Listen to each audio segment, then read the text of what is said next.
là ce soir. Papa, c'est une grâce. C'est une grâce, Seigneur. C'est une grâce de se rassembler, Seigneur, autour de ton nom. Papa, dans le passé, on se rassemblait autour d'autres noms. On se rassemblait autour de l'alcool, on se rassemblait autour du commérage, on se rassemblait autour de la médisance, on se rassemblait autour de l'impudicité. Mais aujourd'hui, Seigneur, par ta grâce, tu as détourné nos regards de ces choses vaines. Et tu nous aides à focaliser nos regards vers toi. Papa, ce soir, nous sommes encore là autour de toi. Tu as dit que là où deux ou trois sont présents en ton nom, sont unis en ton nom, tu es là. Donc, c'est avec joie, Seigneur, que nous t'accueillons. C'est avec joie que nous te disons merci pour ta présence. Je crois que tu es là. Nous ne vivons pas par la vue, mais par la foi. Et la foi en ta parole. Je crois que tu es là parce que nous sommes unis sur ton nom. Je te dis merci. Merci parce que, Seigneur, tu as touché nos cœurs. Merci parce que c'est toi qui produis cela. Quand on regarde dans notre passé, Seigneur, ce n'est que toi qui pouvais faire cela. Ce n'est que toi qui pouvais nous détourner de la vaine manière de vivre de nos ancêtres. Nous permettre d'être rassemblés là en ton nom, Seigneur. Dans le passé, on nous aurait dit cela, peut-être on n'aurait pas cru. Oui, parce que dans le passé, moi, particulièrement, je me moquais même, Seigneur, des églises de réveil. Mais Seigneur, Dieu Père, tu as touché mon cœur. Tu as montré que c'était de la folie, c'était l'ignorance, Seigneur. Oh, et c'est une joie. C'est une joie de ta part. C'est une joie aujourd'hui d'être là, Seigneur. Autour de ton nom, autour de ta parole, autour de ta sagesse, autour de ta volonté, autour de ta pensée. Oh oui, Seigneur. Merci. Nous te recommandons encore ce moment, Père. Nous savons, Seigneur, que tu as déjà mis les paroles dans la bouche de ta servante. Papa, fortifie encore là où il y a le stress, là où il y a la panique, là où il y a la peur, là où, Seigneur, le doute peut s'installer. Papa, donne-lui encore la paix. Fortifie encore, donne-lui encore la paix. Qu'elle soit simplement sûre et certaine que tu es là. Et que toi-même, Seigneur, tu l'inspireras davantage. Oh, nous disposons aussi nos cœurs afin d'écouter ce que tu as dit. Que ce message vienne encore, Seigneur, nous changer. Que ça vienne encore nous perfectionner. Que ça vienne encore nous restaurer. Que ça vienne encore nous corriger. Que ça vienne encore nous convaincre, Seigneur. Que ça vienne ôter les doutes. Que ça vienne répondre aux questions qu'on se posait. Oui, Seigneur. Afin qu'on puisse encore faire un pas de l'avant dans ta volonté, dans ton plan, dans notre vie, Seigneur. Oh, merci. Merci, Seigneur, pour ton puissant nom. Merci, Seigneur Jésus. Oui, Seigneur Jésus, quand on prononce son nom, je sais qu'il y a quelque chose qui se passe. Quand on prononce le nom de Jésus, ce n'est pas en vain. Tu as dit en ta parole, vous ne prononcerez pas mon nom en vain. Ah oui, je crois que Seigneur, c'est plus profond que ce qu'on pense d'habitude. Papa, lorsqu'on prononce ce nom, quelque chose se passe dans l'atmosphère. Oh, merci Seigneur Jésus, pour ce précieux nom que tu nous as donné. Ce n'est pas seulement un nom, oh oui, c'est une autorité. Ce n'est pas seulement un nom, c'est un manteau.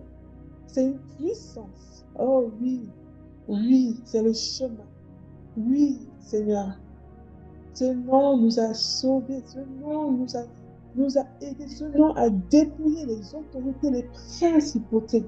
Ce nom a effacé l'acte dont les ordonnances étaient contre nous. Oh oui, ce nom est notre secours, quel que soit l'état, quelles que soient les mauvaises nouvelles, quel que soit ce qu'on entend, quel que soit ce que les gens peuvent nous dire, quel que soit ce que les médecins peuvent donner. Papa, comme rapport, Papa, nous savons que par ce nom, grâce à ton nom, grâce à ce nom, le précieux nom de Jésus, nous avons une espérance. Oh oui, nous avons la solution. Merci Seigneur. Merci pour ce précieux nom.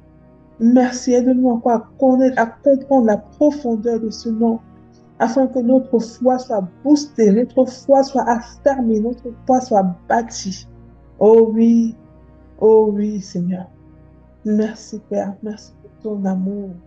Et nous voulons t'aimer encore. Nous voulons t'aimer encore. Papa, nous voici, nous disposons nos cœurs. Nous t'écoutons pas. Nous t'écoutons pas. Parle à nos cœurs. Nous t'écoutons, Seigneur. Parce que seule ta volonté Merci Seigneur. C'est au nom du Seigneur Jésus que nous avons prié. Amen. Amen. Je vais passer la parole à la servante du Seigneur. Amen, amen. Merci, Maman Annie, pour cette merveilleuse prière. Que le nom du Seigneur soit glorifié. Bonsoir à tous. Bonsoir, bonsoir. J'espère que tout le monde va bien par la grâce de Dieu, car moi je vais bien, le Seigneur veille. Il est au contrôle. Et c'est parce qu'il veille qu'il me donne la possibilité, la faveur et la responsabilité de parler de sa part. Mais bien aimé, le sujet du mariage, c'est un sujet très vaste et je pourrais même dire délicat. Mais lorsque tu sais que il ne s'agit pas de toi, il s'agit du Seigneur qui le fait au travers du vase que tu es par son Esprit Saint. Parce qu'il t'a oint de son esprit. Donc, il suffit seulement pour moi de me disposer afin que le Saint-Esprit fasse son œuvre. Amen. Je tiens à nous rappeler, mes bien-aimés, que le propos des précieuses pendant ces 3 jours, c'est une aide aux jeunes croyants, aux jeunes croyantes qui maintenant ou plus tard envisagent de se marier. Parce que nous autres qui sommes déjà dans le mariage, nous sommes là pour pallier les insuffisances au travers de la parole de Dieu. Mais toi qui es encore en dehors, mon frère, ma soeur, tu as la possibilité de faire un foyer glorieux selon le Seigneur. Amen. Raison pour laquelle que ce soir encore, nous parlons de l'union dans l'œuvre. Et nous allons remarquer que lorsque nous lisons la Bible, le Seigneur parlant de mariage parle d'alliance. Le Seigneur parle d'alliance envers son peuple. Donc le premier mariage, c'est envers Dieu. Alléluia. C'est pour dire que l'ancienne et la nouvelle alliance sont comme des actes de mariage de Dieu envers son peuple. Donc s'il faille parler de l'œuvre, de l'union de l'œuvre, il faut voir comment est-ce que Dieu crée son peuple. Amen. Il faut voir comment Dieu crée son peuple. Si nous lisons par exemple Jérémie 13, 27, allons lire.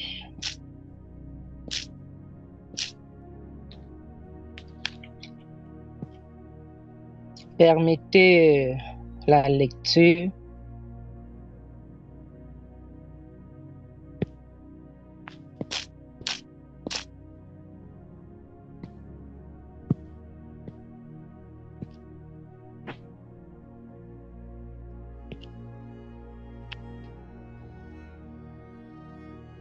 Jérémie chapitre 13, verset 27, il est dit, je lis au nom de Jésus. J'ai vu tes adultères et tes hennissements, tes criminelles prostitutions sur les collines et dans les champs. J'ai vu tes abominations. Malheur à toi, Jérusalem. Jusqu'à quand tarderas-tu à te purifier? Alléluia. J'ai vu tes adultères. On voit bien ici que on dirait un époux qui s'agresse à son épouse. J'ai vu tes adultères. Voilà un peuple qui devait rehausser la gloire de Dieu et le servir. C'est plutôt rempli d'orgueil et de culte pour les idoles. Je vais continuer dans Ézéchiel 16, verset 15, juste pour nous montrer que c'est d'abord le mariage avec Dieu lui-même. Et Dieu s'adressant à son peuple, c'est comme un époux qui parle à son épouse. Alléluia. Ézéchiel 16, verset 15, il est dit, Mais tu t'es confié dans ta beauté et tu t'es prostitué à la faveur de ton nom. Tu as prodigué des prostitutions à tous les passants. Tu t'es livré à eux. Amen. Tu t'es confié dans ta beauté. Donc le Seigneur qui s'arrange à donner une beauté parfaite à son peuple, celui-ci se permet plutôt d'utiliser cette beauté pour ses propres penchants. Alléluia. Ça veut dire que la beauté même que Dieu donne à une femme, cette beauté c'est d'abord pour glorifier le nom de l'Éternel.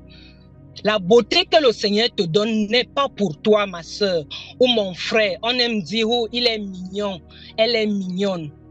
Mignon, beau, charmant, tous ces compliments que tu as souvent eu à recevoir, sache que c'est d'abord pour glorifier le nom de l'Éternel. Voilà donc il se plaint donc de son peuple qui se sert de cette beauté pour se prostituer. Alléluia. Donc nous voyons donc évidemment ici que l'alliance de Dieu avec son peuple voudrait que son peuple vienne d'abord à faire sa volonté, à faire ce que Dieu veut. Le Seigneur veut que toi et moi, nous venons à faire ce qu'il veut. C'est ça, faire son œuvre. Quand tu fais ce que le Seigneur te demande, quand tu fais ce que le Seigneur veut. Alléluia. On m'entend? Ça va? On avance? Oui, on avance, maman. On avance. Amen, amen. Merci, maman Annick. Et pour cela, parlant particulièrement de l'aspect des femmes, pour aller dans le sens de pratico-pratique, parce que c'est ce qu'on aime dans les groupes des précieuses. Quand c'est la pratique, là, ça passe facilement. La compréhension devient accessible et tu es amené à appliquer ça dans ta vie. Amen. C'est pour cela que j'ai particulièrement choisi 7 exemples de femmes dans la Bible qui sont dans l'œuvre. Et je commencerai toujours par notre ancêtre, la femme de Adam. Je commence toujours par notre ancêtre, la femme de Adam. Maman Annelle a lu ça hier, Genèse 18. Toujours, on commence toujours par là. Le Seigneur a donné à Adam une aide semblable. Une aide semblable. Ça veut dire que toi, femme, avant toute chose, tu es une aide pour ton époux. On a souvent tendance à croire que non, certaines femmes ne servent à rien, parce que ce qu'on rencontre dans les foyers aujourd'hui là, si tel est le cas que c'est Dieu qui t'a donné la femme, et il arrive que tu viennes à dire de ta bouche que je ne sais pas à quoi tu me sers dans cette maison. Vraiment, c'est encore malheureux quand ça vient d'un enfant de Dieu, mes bien-aimés. C'est malheureux. Le Seigneur qui t'apporte une aide. Le Seigneur a constaté que Adam était seul. Adam était seul. Voilà pourquoi il a disposé sa femme. Je ne voudrais pas parler de Ève parce que son nom vient après la chute. Donc voilà pourquoi je reste sur la femme dont il parle d'elle au commencement. Je reste sur la femme. Donc il lui donne dans la femme pour venir combler le vide. Mais tu te permets de dire que tu ne sais pas à quoi, je ne sais à quoi tu me sers dans cette maison. Parfois, la Bible dit que Dieu étant du haut de ses cieux là-bas, il a ses regards focalisés sur nous. Est-ce que tu penses à ça quand tu tiens ce propos? Tu ne sais pas à quoi elle te sert. Ta femme est ton aide. Quand celle-ci vient à vaquer dans les occupations ménagères, tes habits qu'elle lave, le repassage qu'elle fait, la nourriture qu'elle te fait, c'est une aide. Cette femme est dans l'œuvre. Elle est dans l'œuvre parce que c'est le Seigneur qui a bien voulu qu'elle soit à tes côtés. Alléluia. C'est notre Dieu qui a bien voulu que cette dernière soit à tes côtés. Alléluia. C'est pourquoi à la suite de maman Annelle, je vais dire que chaque homme doit savoir que sa femme est son complément pour supplier à ses déficiences. C'est pour que ensemble vous formez un tout complet. C'est pour former un tout complet. Alléluia. Le deuxième cas est tiré de 1 Samuel 1, 13 à 17. Allons lire.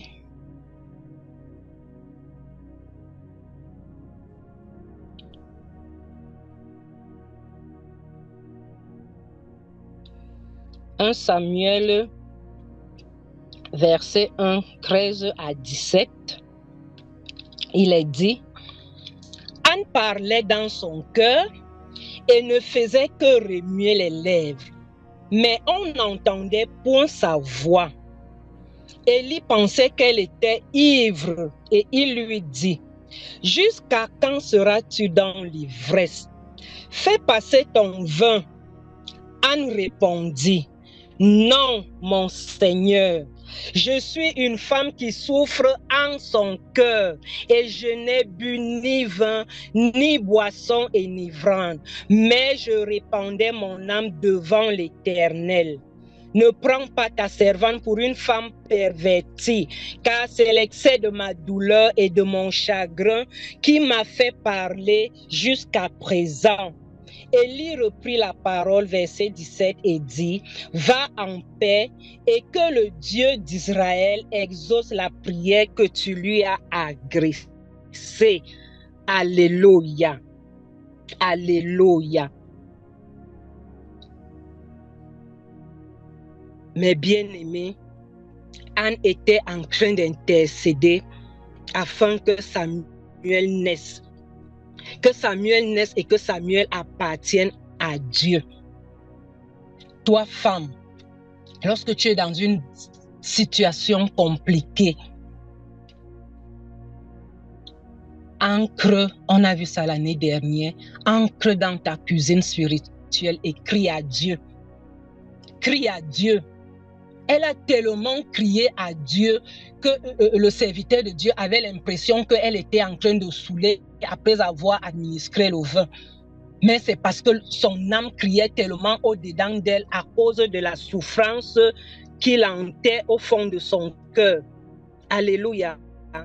Lorsque tu pars dans le lieu secret pour intercéder au sujet de ce qui tient à cœur dans ton foyer, tu es dans l'œuvre, ma sœur. Tu es dans l'œuvre. Anne a amené la souffrance qu'elle avait au pied du Seigneur et le Seigneur l'a exaucé. Le Seigneur lui a donné un fils du nom de Samuel et elle a consacré. Quand on lit la suite, on se rend compte qu'elle consacre Samuel au Seigneur.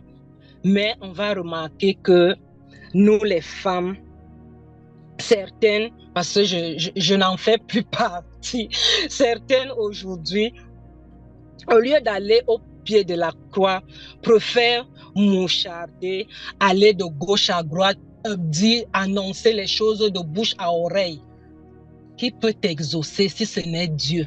C'est Dieu qui exauce la prière fervente du juste. La personne à qui tu peux crier là-bas n'a pas la capacité de t'exaucer. C'est Dieu seul.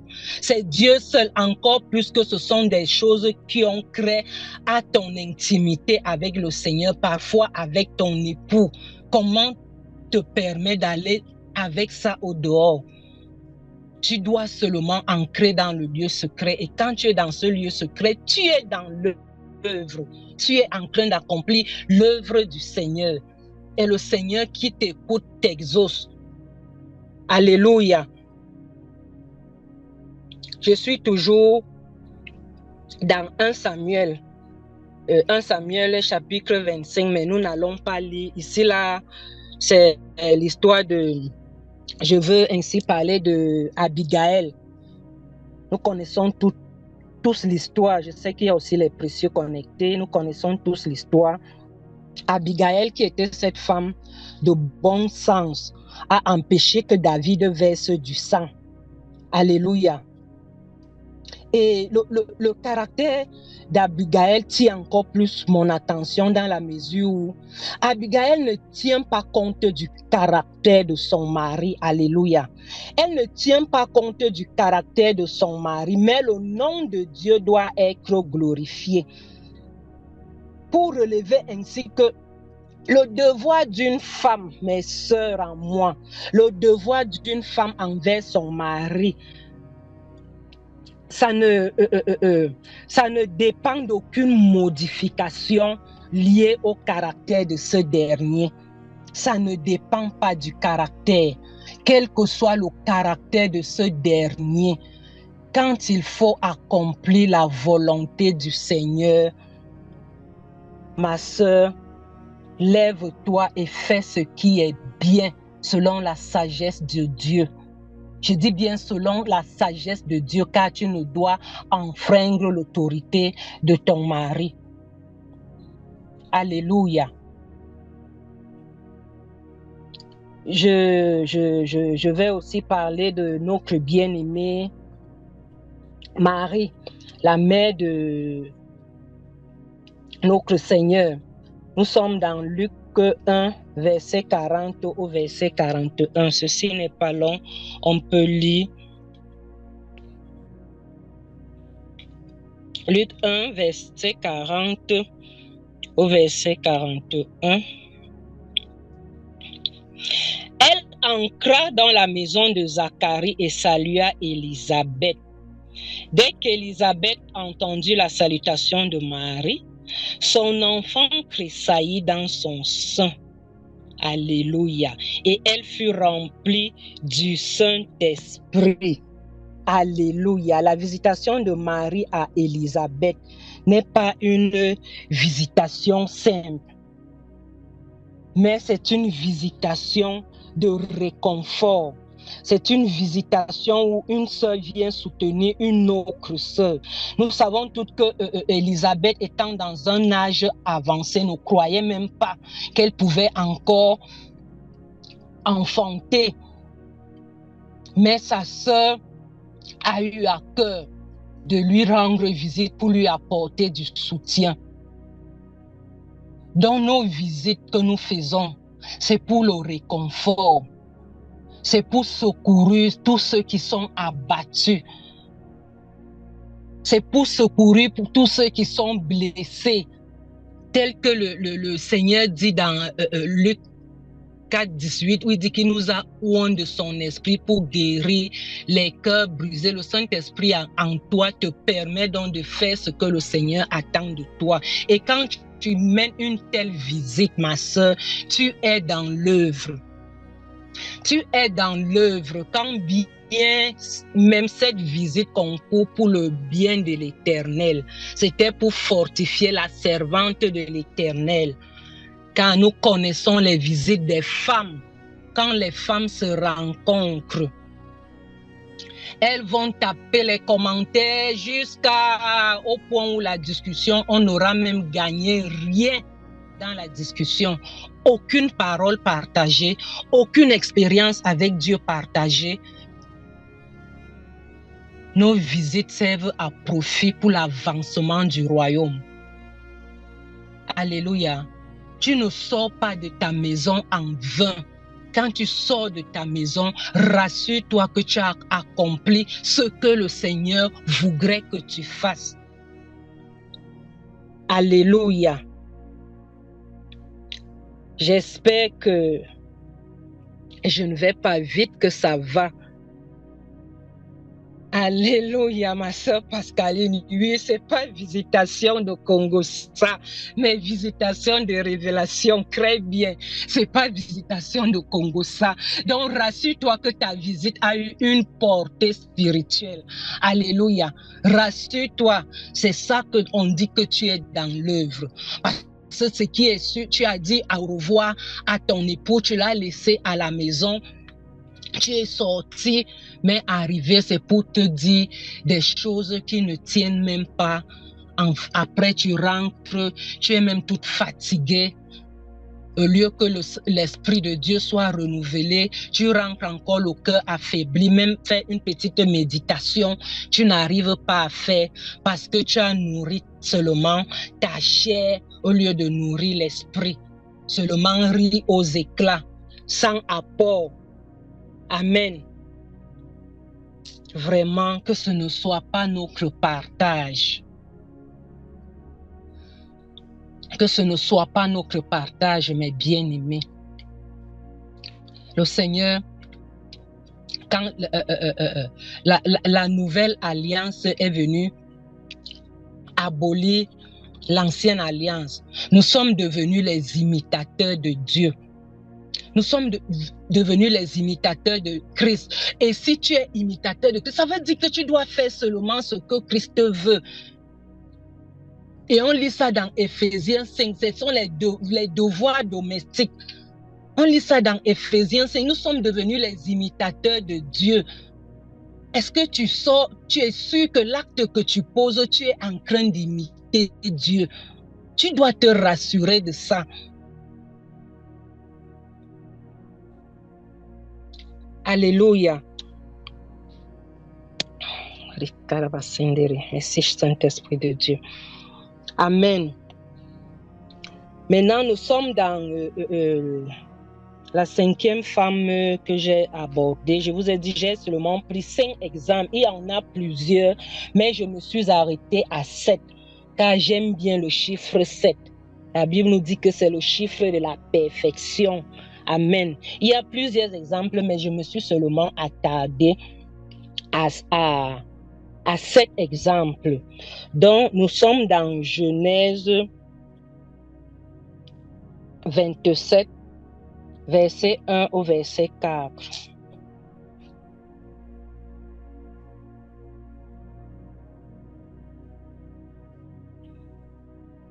Mon silence, c'est parce que je fouillais, donc permettez. Genèse 27, verset 1 au verset 4.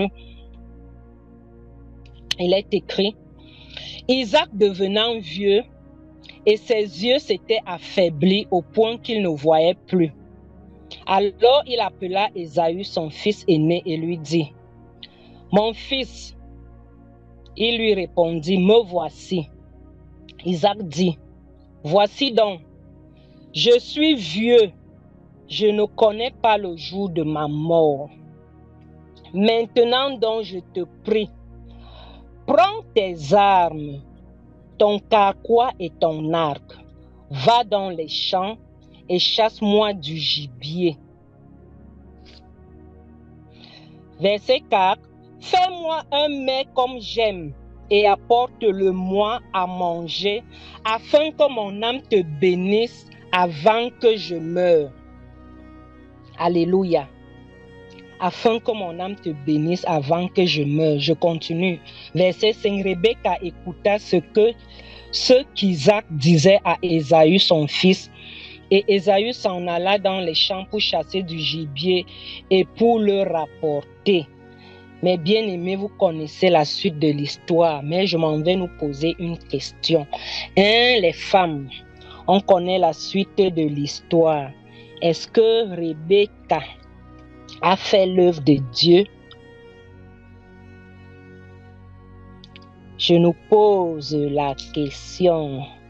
Répondez-moi s'il vous plaît. C'est l'échange.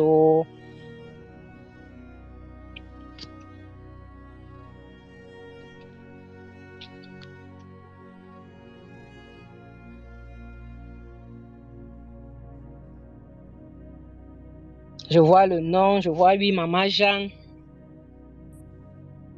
On connaît voilà, je commence à voir ce que je voulais. Quand il y a le nom et le oui comme ça, là, ça m'intéresse. On sait que Isaac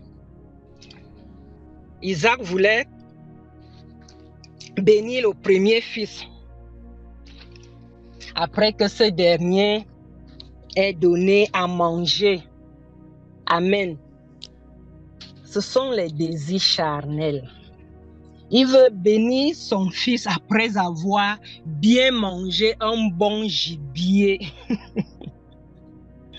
Après avoir mangé un bon gibier, mes bien-aimés, il voulait bénir son fils. Mais nous allons remarquer que dans Genèse 25, oui, certains disent non, d'autres disent que non, elle a fait ce qu'elle avait fait. Oui, on arrive. Janvier, mes bien-aimés. Dans Genèse 25,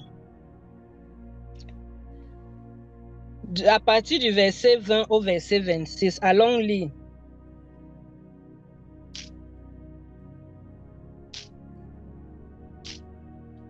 On va comparer les deux lectures. C'est pourquoi c'est bon quand tu maîtrises la parole. Quand tu lis la Bible, là, c'est bien. Hein? Tu vois tous les tenants et les aboutissants, les contours, les pièges, que tu demandes seulement la lumière au Saint-Esprit pour comprendre. Genèse 25. Soyons encouragés, nous tous qui nous appliquons à lire. C'est bien de lire la parole. C'est la nourriture spirituelle, la meilleure d'ailleurs, qui ne périt pas. Oh, celle que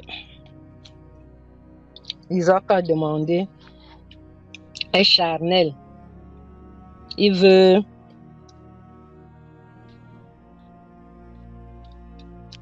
à tout prix faire plaisir à sa chair. Alléluia.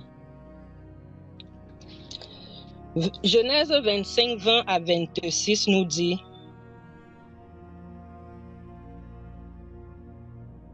« 26, je lis au nom de Jésus. Abraham engendra Isaac. Isaac était âgé de 40 ans quand il prit pour femme Rebecca, fille de Bethuel, l'araméen de Padaram et sœur de Laban, l'araméen. Isaac implora l'Éternel pour sa femme car elle était stérile. Et l'Éternel l'exauça. Rebecca, sa femme, devint enceinte. Les enfants se heurtaient dans son sein et elle dit: s'il en est ainsi, pourquoi suis-je enceinte? Elle alla consulter l'Éternel. Gardons cela. Elle alla consulter l'Éternel et l'Éternel lui dit. Donc voilà une femme qui s'interroge. J'étais stérile, mon mari a prié et le Seigneur a exaucé. Mais comment se fait-il que dans l'exaucement là, je sens mon ventre comme deux êtres qui sont en train de se bagarrer à l'intérieur? Maintenant, l'Éternel de lui dit: deux nations sont dans ton ventre et deux peuples se sépareront au sortir de tes entrailles. Un de ces peuples sera plus fort que l'autre et le plus grand sera assujetti au plus petit. Alléluia. L'Éternel, dans sa conversation avec Rebecca, il a dit que le plus grand sera assujetti au plus petit. Les jours où elle devait accoucher s'accomplirent et voici il y avait deux jumeaux dans son ventre. Le premier sortit entièrement roux comme un manteau. Amen. Comme un manteau de poil, et on lui donna le nom d'Ésaü. Ensuite sortit son frère dont la main tenait le talon d'Ésaü et on lui donna le nom de Jacob. Alléluia. Mes bien-aimés, on voit bien que selon Isaac, comme dans toute famille, on dit toujours que c'est l'aîné qui reste dirigé, donc on donne la bénédiction à l'aîné pour pouvoir rester garder tous les frères. Mais Dans la Bible, on ne précise pas si Isaac connaissait la conversation qu'il y avait entre Rebecca et sa femme. Mais remarquons que lorsque Rebecca sent les enfants se bagarrer dans son ventre, lorsqu'elle va interroger le Seigneur, c'est le Seigneur qui lui dit plutôt que l'aîné sera assujetti au plus petit. Ça veut dire que Rebecca avait cette information et elle a gardé cette information. Amen. Elle a gardé cette information. C'est ce qui fait en sorte que lorsque elle surprend donc, elle écoute la conversation entre Isaac et Ésaü, elle prend donc d'autres mesures pour pouvoir préparer Jacob plutôt à bénéficier de cette bénédiction parce qu'elle avait déjà cette information-là. Alléluia. Mes sœurs, remarquez que Rebecca n'est pas allée au-devant de son mari lorsqu'elle a suivi la conversation. Elle n'est pas allée dire à son mari que tu te trompes. Ce n'est pas ce que Dieu a dit. Parce que nous, les femmes, on aime mon Dieu m'a dit. Alors là, ce n'est même pas le Dieu des deux. Ça devient mon Dieu. Ce n'est même plus le Dieu du mari. Mon Dieu m'a dit. Mais regardons qu'elle a gardé l'information au fond d'elle et elle a usé de sagesse et de prudence. Parce qu'il ne fallait pas qu'elle l'enfreigne à l'autorité de son mari. Alléluia. Voilà pourquoi elle a préparé Jacob. Et voilà donc que quand elle prépare Jacob, Jacob, lui, il dit qu'il ne peut pas le faire parce qu'il sera maudit. Mais Rebecca, connaissant cette information qu'elle a lorsqu'elle a consulté l'Éternel, elle savait que Jacob ne sera pas maudit. Voilà pourquoi elle lui a dit que cette malédiction-là retombe sur moi, sachant bien que ça n'allait pas être le cas, parce qu'elle connaissait la causerie qu'elle avait eue avec son Dieu. Alléluia. Elle connaissait la causerie qu'elle avait avec son Dieu. Voilà donc pourquoi que son mari, suite au désir charnel, qui était donc lié à la nourriture, voulait donc bénir son fils le premier-né après que celui-ci lui ait donné un gibier. Ça n'a pas été le cas parce que ce n'était pas le plan de Dieu. Ce n'était pas le plan de Dieu. Il fallait que le plan de Dieu s'accomplisse, raison pour laquelle Rebecca, comme je le disais, a usé de sagesse afin de préparer son fils Jacob pour devoir bénéficier de cette bénédiction pour que la volonté de Dieu s'accomplisse telle que le Seigneur l'avait prévu d'avance. Amen. Donc, elle a pris sur elle, elle a dit à son fils qu'elle prend sur elle cette malédiction. Elle savait que ça n'allait pas arriver. Elle savait que ça n'allait pas arriver, mais elle a usé de sagesse. Elle a usé de sagesse. Donc, c'est pour nous interpeller, pour nous les femmes là. Même lorsque tu as ta causerie dans l'intimité avec ton Dieu, tu n'es pas toujours obligé de venir dire à ton époux que voici ce que le Seigneur a dit. Car parfois, ce que le Seigneur nous dit, c'est pour nous. C'est pour toi d'abord. Parce que lui qui voit dans le secret, il connaît le plan qu'il est en train d'accomplir. Amen. Dans nos histoires de Dieu m'a dit, il faut que nous nous attelons à arrêter ça. Amen. Il faut que nous arrêtons ça, mes sœurs. Il faut que nous arrêtons ça. Ce n'est pas pour dire que Dieu ne nous parle pas, mais cette façon de parler, parfois c'est dans une arrogance. Tu dis que oulala, Dieu me parle, moi il ne parle pas mon mari qui est censé être le chef de la famille. Détrompe-toi, les voix de Dieu sont insondables. Il sait pourquoi il te parle. Alléluia. Il sait pourquoi c'est à toi qu'il a dit et non à ton mari. Et c'est parce que tu préserves cette union-là, cette alliance que tu as avec ton Dieu, que tu respectes donc. Tu t'assures de mettre en application ce que le Seigneur t'a dit. sans toutefois, je précise bien, sans toutefois déshonorer à son autorité. Alléluia. Que le nom du Seigneur soit béni. Alléluia. Nous évoluons, mes bien-aimés. La prochaine femme dont j'ai pris l'exemple, il s'agit ici de Esther. Esther. Nous sommes dans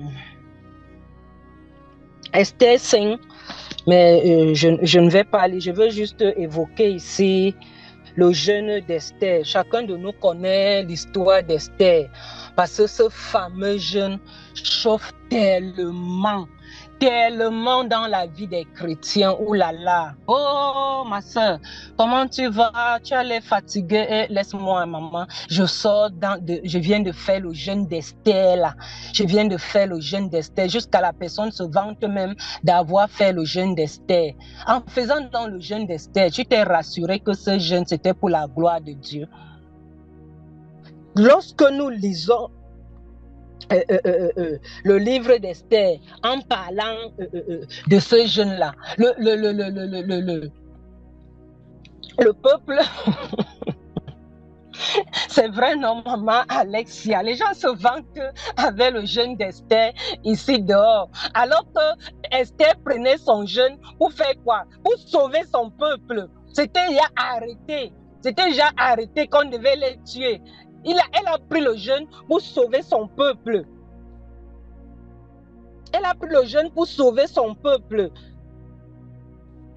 Et ça me rappelle ce que le Christ dit dans Matthieu 16, 25. Car celui qui voudra sauver sa vie la paiera, mais celui qui la paiera à cause de moi la sauvera. Ça veut dire que quand on prend le jeûne d'Esther, c'est pour la gloire du Seigneur, c'est pour que les plans de Dieu soient accomplis. Ce peuple devait quitter de la mort pour la vie. De la mort pour la vie.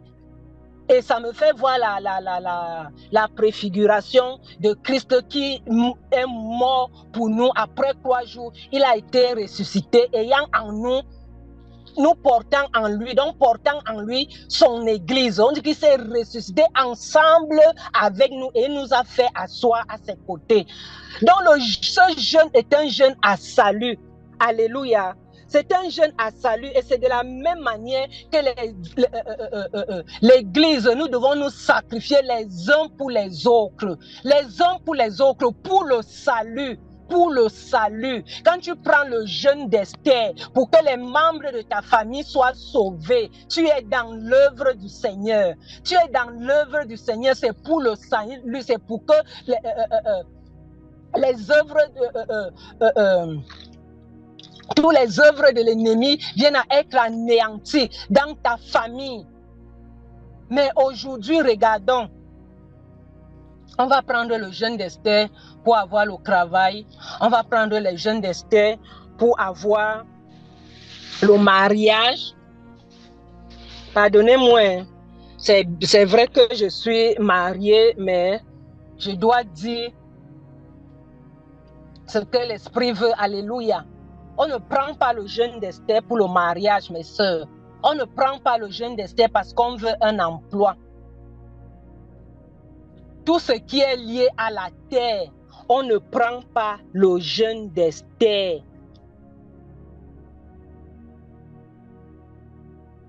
Le jeûne d'Esther, c'est pour que les œuvres du Seigneur s'accomplissent.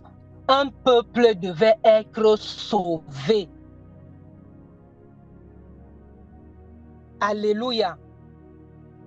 C'est pour dire, mes bien-aimés, que tous ceux qui entrent dans le renoncement, tous ceux qui entrent dans l'abandon des œuvres mortes, des œuvres de la chair, comme Christ l'a si bien dit, c'est ceux qui ressortent avec une vie glorifiée. N'est-ce pas, Esther a eu la grâce d'aller rencontrer le roi? Elle a eu cette faveur-là. Elle a sacrifié sa propre vie pour son peuple. Sacrifie ta vie pour ta famille. Sacrifie ta vie pour ton foyer. Sachant que le premier mariage que tu as, c'est avec Dieu. Si ton mariage avec le Seigneur est dans la lumière, celui de ta maison sera aussi dans la lumière. Aussi vrai que tu sais le Seigneur, ça veut dire que si tu obéis à Dieu, tu vas obligatoirement obéir à ton mari. Étant donné que c'est Christ qui est le chef de l'église, et vous et moi, nous sommes l'église de Christ, son épouse, qui vient chercher sans ride, sans tache, qui aimerait après un si long parcours finir en enfer, qui personne ne souhaite être dans ce lieu-là, mes bien-aimés, personne ne souhaite être dans ce lieu. Un feu éternel qui ne s'éteint pas. Que comme l'apôtre Paul, nous tous nous œuvrons pour la couronne céleste. Que ce ne soit pas en vain, mes sœurs, mes frères.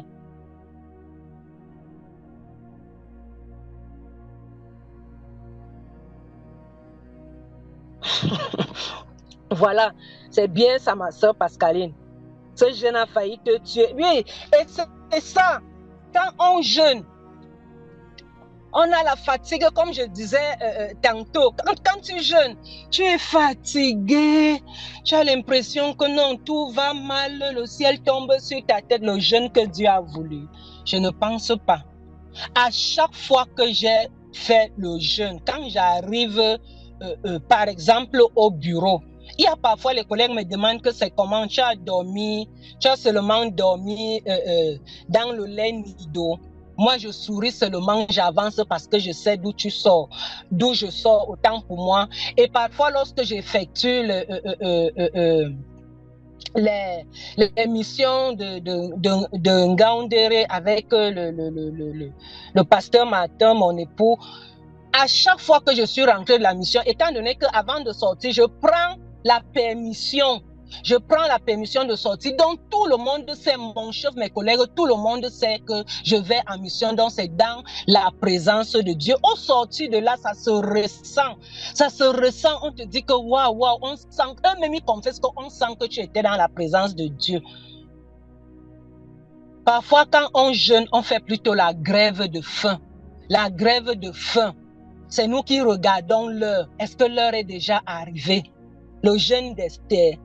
Esther qui soupirait, sachant que son peuple sera tué. Je ne pense pas.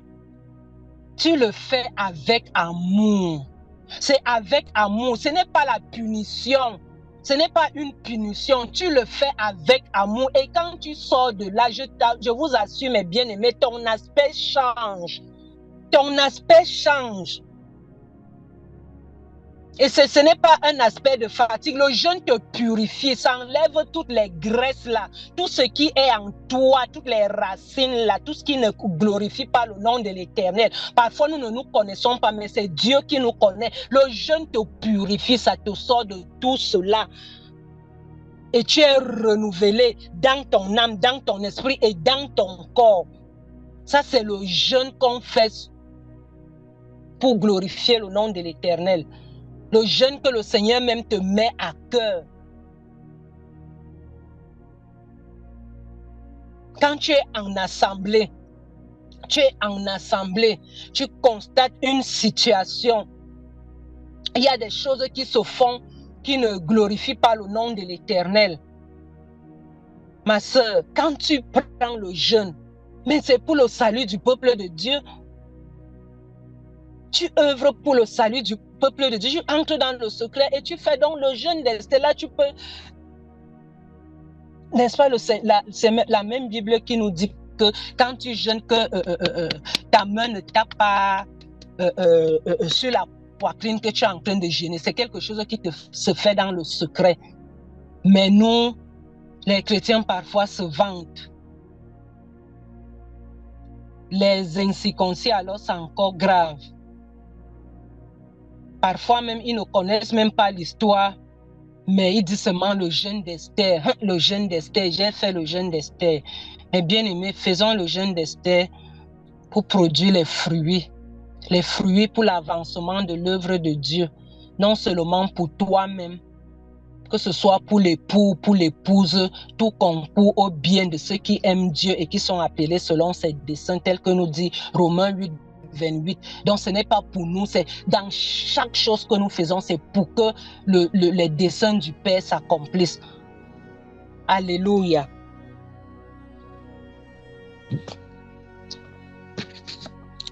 Nous continuons. Nous sommes dans le dernier, je crois que c'est le 7e, non? Alléluia, j'espère que je ne me trompe pas. C'est le 7e, non? Nous sommes ensemble. Oui, maman. Ah, maman, c'est moi. Maman, c'est amen, amen. Ok. Dans la 7e femme que j'ai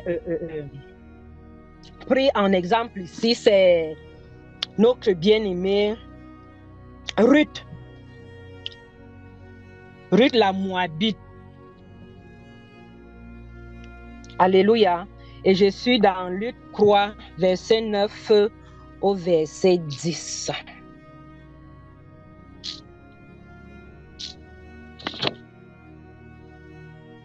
Permettez, je cherche.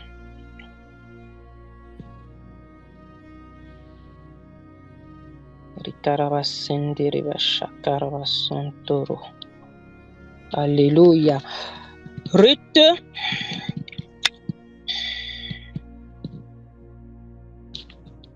chapitre 3, verset 9 à 10, il est écrit, il dit, qui es-tu?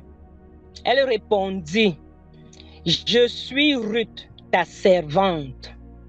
Étends ton aile sur ta servante, car tu as le droit de rachat. Et il dit, sois bénie de l'Éternel, ma fille. Ce dernier craint témoigne encore plus en ta faveur que le premier, car tu n'as pas recherché des jeunes gens pauvres ou riches. Amen. Ce dernier craint témoigne encore plus en ta faveur que le premier, car tu n'as pas recherché des jeunes gens pauvres ou riches. Que le Seigneur bénisse sa parole. Alléluia. Mes bien-aimés, je veux ici là relever l'attachement qu'on a envers ceux qui servent l'Éternel. Voilà Ruth qui a suivi les conseils de sa belle-mère. Oh là là, la belle-mère. Une petite parenthèse, les sœurs avec les belles-mères. Que l'histoire de Ruth et sa belle-mère Naomi nous enseigne beaucoup. C'est une parenthèse que j'ouvre. Les sœurs qui ont les problèmes avec leur belle-mère. Veillons lire l'histoire de Ruth. Comment cette dernière qui était une Moabite s'est attachée au peuple de Dieu. Dit à sa belle-mère, ton Dieu sera mon Dieu, ton peuple sera mon peuple. Alléluia. Et là, voilà, qui a accepté, non seulement elle a accepté d'aller glaner dans le champ de Boaz, non seulement elle a accepté, elle a suivi les conseils de qui? Naomi.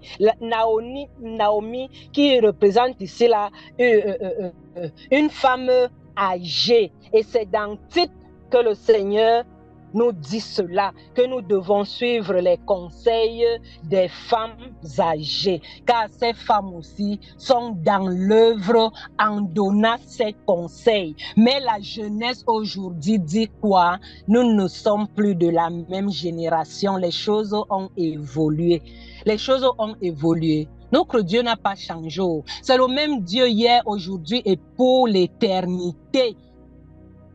ça ne nous concerne pas. Laissez ceux qui ne le connaissent pas, qui sont encore dans le tâtonnement là, laissez-les tenir de tel langage. Toi, enfant de Dieu, ça ne te concerne pas. Écoute les conseils de la sagesse. Écoute les conseils de la sagesse. Il faut respecter les cheveux blancs. Il faut les respecter. Amen. Pas les cheveux, je dis bien ceux qui sont liés à la sagesse, c'est parce qu'on sait aujourd'hui qu'il y a les cheveux blancs qui sont liés au stress. Au stress, la vie te dépasse déjà parce que tu as refusé de mourir en toi-même. Tu veux faire les choses de toi-même, la vie te dépasse et puis les cheveux blancs sortent sur ta tête. Tu te dis que oui, tu as les cheveux blancs, tu as la sagesse. De quelle sagesse parle-t-on? Alléluia. Voilà des personnes âgées.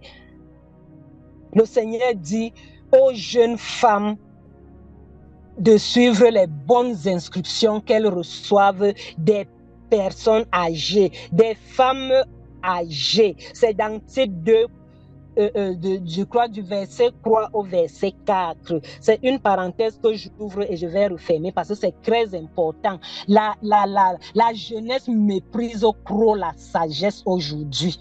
La jeunesse méprise au gros la vieillesse sous prétexte que les choses ont évolué. Nous ne sommes plus dans l'époque de nos ancêtres. L'alliance avec Dieu, là, ça a commencé dans l'époque des ancêtres, non? Et ça a suivi avec Christ. Donc, c'est le même Dieu.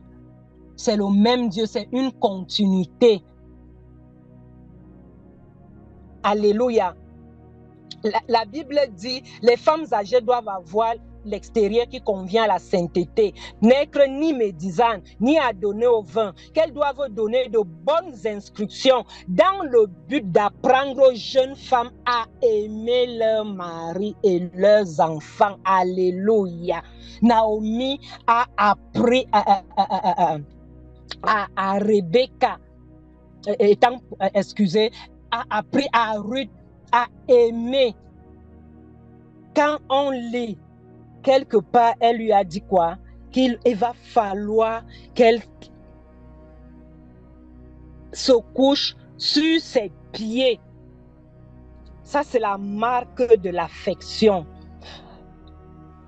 Elle n'est pas seulement allée glaner dans le champ pour remporter le fruit, mais elle a marqué de l'affection, elle a marqué de l'amour. C'est l'image de l'enfant de Dieu, que ce soit l'homme ou la femme qui travaille dans le champ de Dieu, non pas seulement pour recueillir les fruits, mais pour aimer Dieu, parce que beaucoup viennent à Dieu à cause de ce que Dieu donne, mais sans pour autant l'aimer.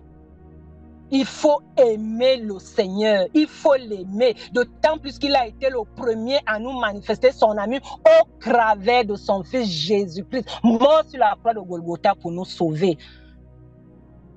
C'est Dieu qui nous a d'abord aimé le premier. Alléluia. Et la Bible ne nous dit-elle pas que l'amour triomphe de tout?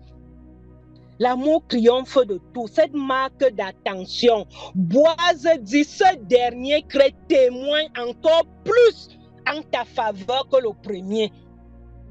Il dit que ça témoigne encore plus. L'amour que tu témoignes pour ton conjoint là, l'amour que tu témoignes pour ta conjointe là.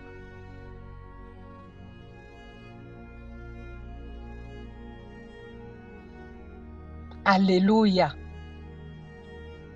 C'était un trait de caractère qui porte plus que toute autre chose. On doit tout faire par amour. Remarque que quand tu portes beaucoup d'attention et d'affection, la faveur de Dieu t'accompagne toujours. La faveur de Dieu n'a-t-elle pas accompagné Ruth, mes sœurs, mes frères? Quand on lit la suite de l'histoire, n'est-ce pas, c'est elle qui est devenue son épouse. Il dit que tu n'as pas regardé aux jeunes gens, aux pauvres ou aux riches. Parce que d'aucuns regardent. Est-ce que c'est mon choix? Il ne va pas pour moi. Il ne me correspond pas.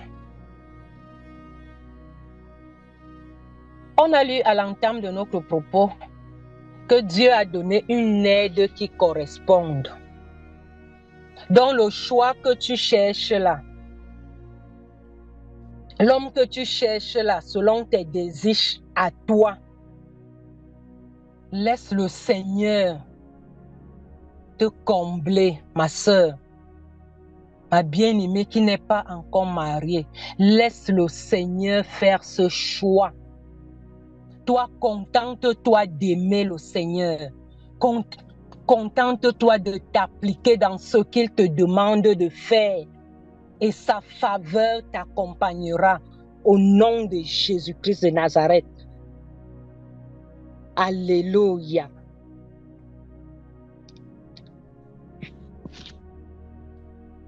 Amen, amen, mes bien-aimés. On fait tout pour Jésus, mes sœurs, mes frères. Tout c'est pour Jésus. Quand on pense que ce mariage terrestre même, on ne l'amène pas au ciel. Ça ne part pas là-bas. Le seul mariage qu'on connaît, c'est pour Jésus avec son Église, que nous sommes, toi et moi. Et il y a une femme qui pouvait témoigner, une veuve qu'on entretient dans le groupe des précieuses. Elle dit, j'aime tellement le Seigneur que s'il fallait catégoriser les femmes, ces femmes que nous sommes, je serais la première épouse. On dit que ma sœur, il ne s'agit pas d'être première ou deuxième épouse. C'est que nous toutes là, que ce soit les frères ou que ce soit les sœurs, nous sommes le corps du Christ. Nous sommes son Église, nous sommes son épouse. Nous sommes son épouse. Donc c'est nous tous ensemble là qui formons l'épouse de Jésus. Le couple est l'épouse de Jésus. Avant que je ne sois ton épouse ou que toi tu ne sois mon époux, toi et moi nous sommes l'épouse de Christ. Et parce que nous sommes l'épouse de Christ, c'est seulement le plan de Dieu qui doit s'accomplir dans notre maison. Alléluia. Mais bien-aimés, au regard donc de ces exemples que j'ai apportés pour montrer l'œuvre que les femmes ont eu accomplie dans la Bible en citant ces exemples, je voulais davantage souligner le fait que ne te sens pas titillé dans l'assemblée du fait que non, tu ne fais rien, tu n'apportes rien. Je veux attirer l'attention ici que l'œuvre de Dieu n'est pas seulement dans l'assemblée. Dans ces exemples que j'ai eu à citer, c'est pas seulement dans l'assemblée, mes sœurs. L'œuvre de Dieu n'est pas seulement dans l'assemblée. Je puis dire que nous sommes appelés tous à ne pas faire les mêmes choses. Tous nous ne faisons pas les mêmes choses en assemblée. Chacun fait sa part selon l'appel que tu as reçu du Seigneur. Tu fais ta part.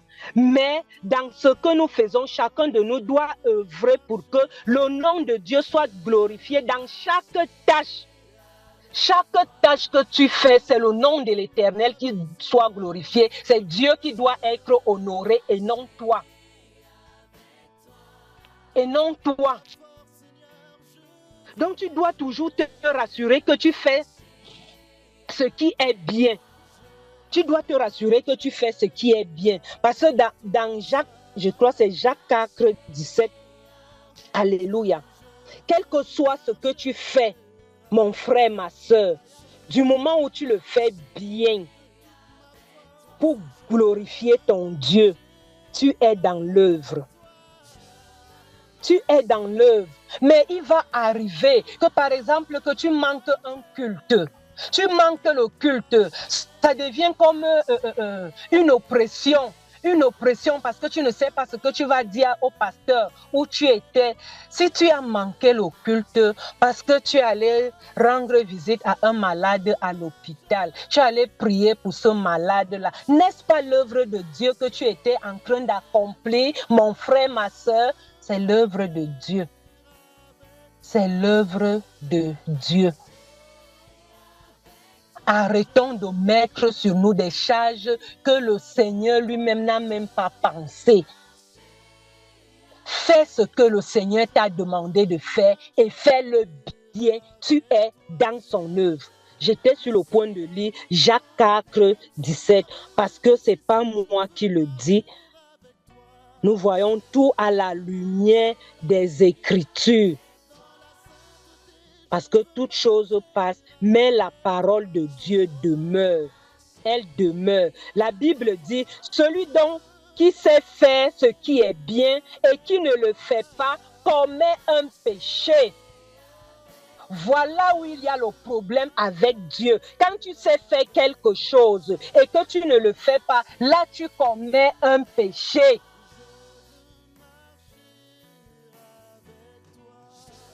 Alléluia. Donc je nous invite tous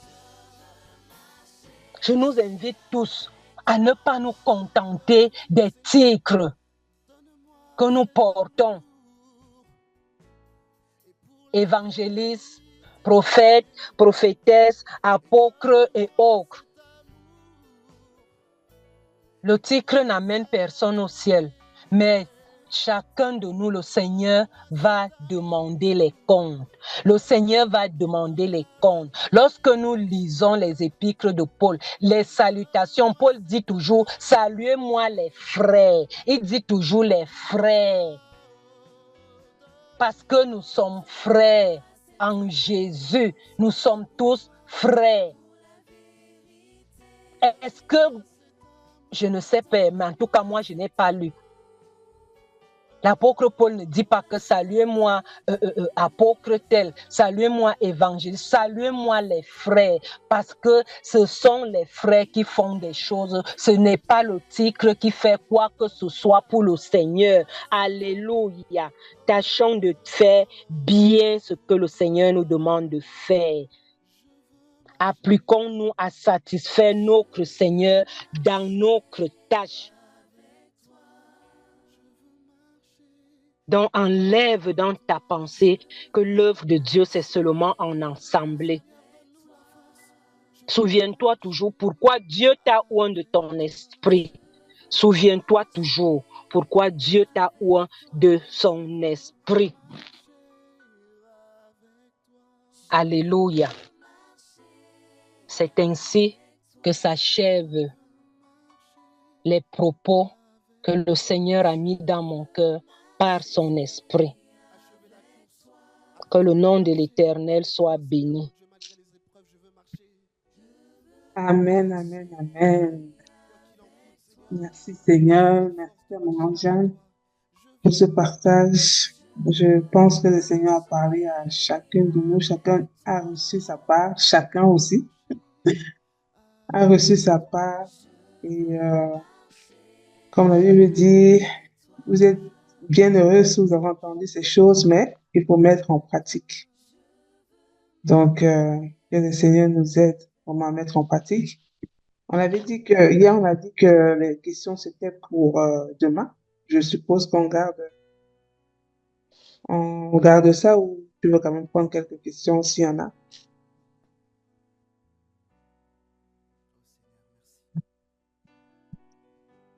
Jeanne, tu as fait ton son? Maman Annie, je ne t'entends pas bien là. Je ne sais pas si c'est de mon côté ou de ton côté. Je n'entends pas très bien. Ah, ok, je pensais. Ok, maintenant ça va. Tu m'entends maintenant? Oui, c'est vrai, j'entends, mais à peine. Je ne sais pas si c'est de mon côté. Apparemment, c'est ton côté parce que Ah, ok, ça veut dire que c'est mon téléphone alors. Ok. Donc, je demandais si tu veux prendre quelques il questions semble que aujourd'hui. c'est de mon côté. Oui, tu disais? Je demandais si aujourd'hui on prend quelques questions, une question ou on attend tout demain ou qu'est-ce que tu en penses? On peut le faire, non? Eh, maman Ok, Annelle, on peut le faire, non? Une ou deux questions là. ok. Dans les sœurs, si vous avez des questions, vous pouvez soit écrire sur le chat ou alors pour lever la main. Vous ouvrez le micro.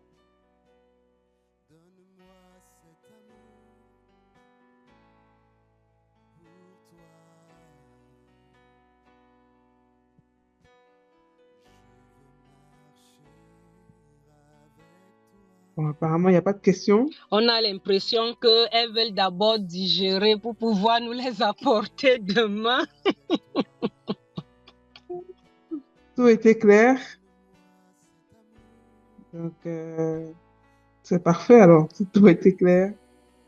Merci Seigneur.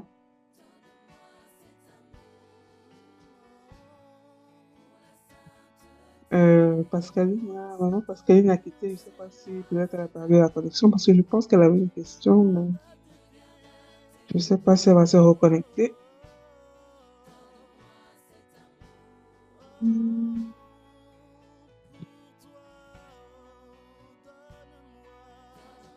Bon, comme il n'y a pas de questions, on va clôturer alors, hein. On va clôturer. On Ok, va permettre, maman Annick, je pense que tu peux clôturer là. ok, Demain, on pourra avoir des questions par la grâce de Dieu. ok, ça va. Donc, encore merci au Seigneur pour ce message qui nous a encore rappelé pourquoi il nous a mis ensemble avec nos maris.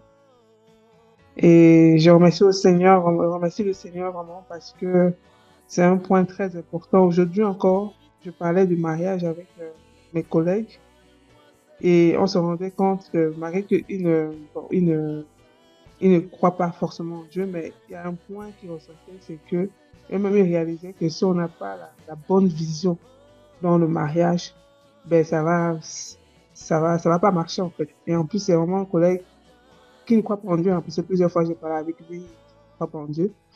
Mais lui, il me disait qu'Annick, au départ, vous avez peut-être la même vision, mais avec le temps, cette vision peut voilà, peut diverger. Mais si personne ne fait l'effort de revenir sur la même vision, ça éclate. Donc, lui, il est divorcé. Et ça montre à quel point c'est important. Quand si même des païens peuvent le dire de par leur expérience, c'est vraiment important. C'est vraiment important le sujet que tu as donné, que tu as partagé. Et je prie que le Seigneur nous aide encore à comprendre cela. La vision est très importante. On ne se marie pas parce que c'est notre style, comme tu dis, parce que voilà, c'est mon goût. Non, on se marie parce que le Seigneur a un but. Et celui qui nous donne, c'est pour accomplir ce but. Donc, vraiment, c'est très important ce que tu as dit. C'est vraiment capital. Et, donc, voilà, on va clôturer. Merci Seigneur. Merci Seigneur encore pour ce partage. Merci Seigneur pour cette interpellation.